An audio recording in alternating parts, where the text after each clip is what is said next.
Three main types of malfunctions can happen with any firearm. We've got a classic AR 601, yes, one of the originals here, and Tia is going to walk us through each of the malfunctions. The first is the click and no bang.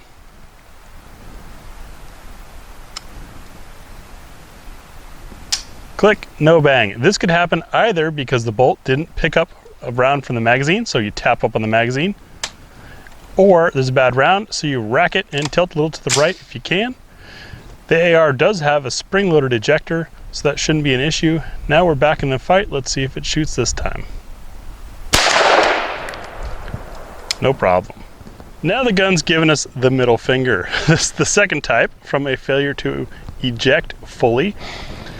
What ends up happening, you pull the trigger and nothing happens. So once again, we're going to tap on the magazine just because it doesn't hurt, and we're going to rack the gun real quick, tilting it to the right so that gravity helps us.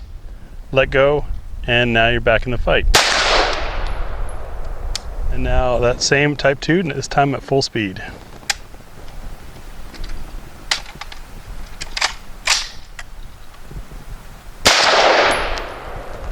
Now the nastiest of them all, sorry it's hard to see through that tiny ejection port. This is a type 3, a double feed. These are typically caused by either a faulty magazine letting too many rounds loose, or you had a failure to extract and it's trying to feed a new round on top. That's after the extractor has slipped off the casing.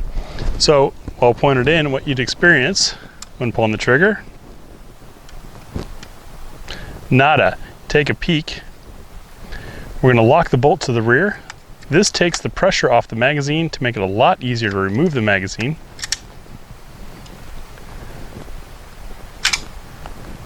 Rack it a few times in case things didn't come out. If you weren't familiar, the AR 601 has a tiny charging handle, so that's a little tough to do. Throw your mag back in, rack it again, and now you're back in the fight.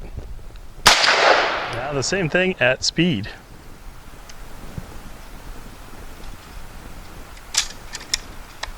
Tiny little charging handle, tiny little locker there. Did she get lucky? We'll see. Nope, she didn't. Now it's clear. The mag goes back in. We rack it, and we're back in the fight. Now I'm going to do the type 3 just because, well, they suck. Especially with this tiny charging handle. But the point is, these malfunctions do happen. Maybe you don't have a 60-year-old rifle, but it can happen with any ammunition, any rifle, and it is clearable. You can get quick. Just to show you guys, I'm going to bring this in, give you an up close of just how small that charging handle was on the original AR 601. So you can see where the extended charging handles became a thing.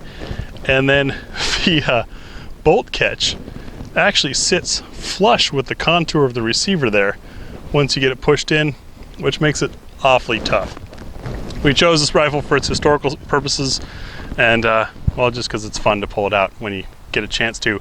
But with your AR, I hope this video helps you keep the gun running. Thanks for watching.